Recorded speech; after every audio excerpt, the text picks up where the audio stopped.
नमस्कार, स्वागत आप सभी का। मैं हूं आपके साथ पुनीत और आप देख रहे हैं न्यूज़ 18 का डिजिटल प्लेटफॉर्म। आज क्या होने वाला है? जी हां, 5 जुलाई को लेकर कुछ भविष्यवाणियां जो है उनकी चर्चा खूब हो रही है। खासतौर पर सोशल मीडिया पर इन भविष्यवाणियों को लेकर लोग तरह तरह की बात कर रहे हैं, बहस कर रहे हैं। खासतौर पर जापान में भूकंप को लेकर, भूकंप भी ऐसा जो कि अब तक का सबसे विनाशकारी भूकंप बताया जा रहा है। ये दावा हम नहीं बल्कि बात हो रही है जापानी भविष्यवक्ता की। कौन है ये भविष्यवाणी करने वाले वक्ता और उन्होंने क्या कहा है, किसके जरिए कहा है, ये सब हम आपको आज बताने वाले। लेकिन इससे पहले ये जान लीजिए कि हाल के दिनों में जापान में 1000 बार धरती हिली है, यानी कि जापान में 1000 बार भूकंप दर्ज किए गए।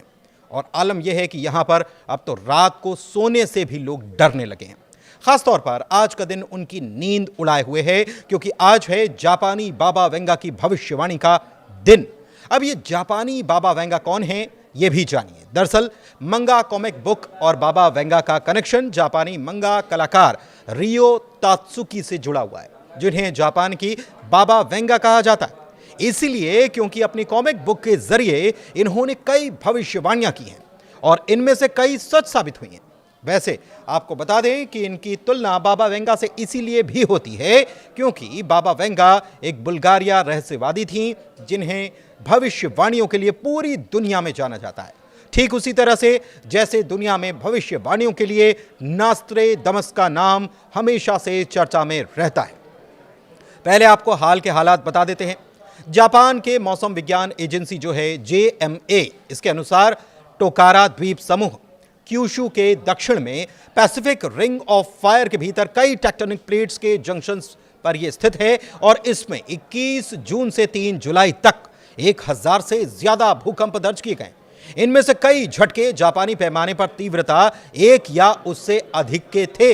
3 जुलाई को एक और भूकंप आया जिसकी तीव्रता थी 5.5। इसका केंद्र कागोशिमा प्रांत में टोकरा द्वीप समूह के तट से लगभग 20 किलोमीटर की गहराई पर था। हालांकि भूकंप के कारण कोई सुनामी की चेतावनी जारी नहीं की गई और न ही किसी बड़े नुकसान की खबर थी, लेकिन लगातार हो रहे झटकों ने स्थानीय लोगों को डरा कर रख दिया है। टोकरा द्वीप समूह के अकुसेती गांव के निवासियों को गुरुवार रात को सुरक्षित जगहों पर ले जाया गया। उन्हें 1 हफ्ते तक दूसरी जगह पर ठहराया जाएगा। प्रशासन ने इस बात की चेतावनी दी है कि भूकंपीय गतिविधि के आधार पर यह अवधि और बढ़ाई जा सकती है, यानी 1 हफ्ते से ज्यादा। तो स्थितियां ऐसी नहीं कि कोई बड़ी घटना हो, लेकिन मंगा की भविष्यवाणी से डर बढ़ा हुआ है, क्योंकि भूकंपीय उथल पुथल के बीच मंगा कलाकार रियो तात्सुकी की 1999 में पब्लिश और 2021 में दोबारा छापी गई किताब द फ्यूचर आई सॉ ने पूरे एशिया में हलचल मचा दी है। तात्सुकी को जापान की बाबा वेंगा कहा जाता है और उन्होंने अपनी मंगा किताब में यह दावा किया था, कॉमिक में यह दावा किया कि 5 जुलाई 2025 को जापान और फिलीपींस के बीच समुद्र तल में एक दरार आएगी और इससे 2011 के तोहोकू सुनामी से 3 गुना शक्तिशाली सुनामी आएगी। तात्सुकी की यह भविष्यवाणी इसलिए भी चर्चा में है क्योंकि उन्होंने पहले 1995 के कोबे भूकंप और 2011 के तोहोकू भूकंप और सुनामी की भविष्यवाणी कर दी थी और यह सटीक साबित हुई थी। 2011 के उस विनाशकारी भूकंप ने 18,000 से ज्यादा लोगों की जान ली थी और फुकुशिमा दाइची परमाणु दुर्घटना को अंजाम दिया था। यह घटना हुई थी। तात्सुकी की भविष्यवाणी और हाल के भूकंप ने सोशल मीडिया पर तूफान ला दिया। हैशटैग जैसे कि हैशटैग जुलाई 5 डिजास्टर ने लाखों व्यूज बटोरे हैं, जिससे कि लोग भूकंप, सुनामी और यहां तक कि साइबर हमलों की आशंका भी जता रहे हैं।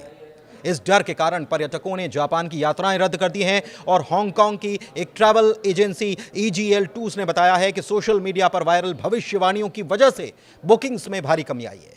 हांगकांग एयरलाइंस ने भी जापान के लिए उड़ानों में कटौती की है और ग्रुप टूर की कीमतें 20% तक गिर चुकी हैं। लेकिन वैज्ञानिक क्या कह रहे हैं? वैज्ञानिक और जापान मौसम विज्ञान एजेंसी ने बार बार यह साफ किया है कि भूकंपों की तारीख, समय, स्थान की भविष्यवाणी करना वर्तमान वैज्ञानिक ज्ञान के आधार पर असंभव है। टोक्यो विश्वविद्यालय के प्रोफेसर रॉबर्ट गेलर 1971 से भूकंप विज्ञान का अध्ययन कर रहे हैं और उन्होंने तात्सुकी की भविष्यवाणियों को पूरी तरह से खारिज किया है और इसे अवैज्ञानिक करार दिया है।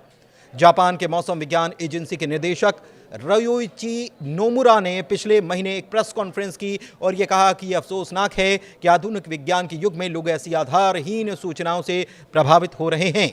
जापान के प्रधानमंत्री शिगेरू इशिबा और आपदा तैयारियों के अधिकारियों ने लोगों से शांत रहने और केवल आधिकारिक सलाह पर भरोसा करने की अपील की है और जोर दिया है कि जापान जो 4 प्रमुख टेक्टोनिक प्लेट्स पर स्थित है, भूकंपीय रूप से सक्रिय क्षेत्र पहले से है और ऐसी गतिविधियां असामान्य नहीं है, लेकिन लोगों में बेचैनी है, प्रशासन सतर्क है।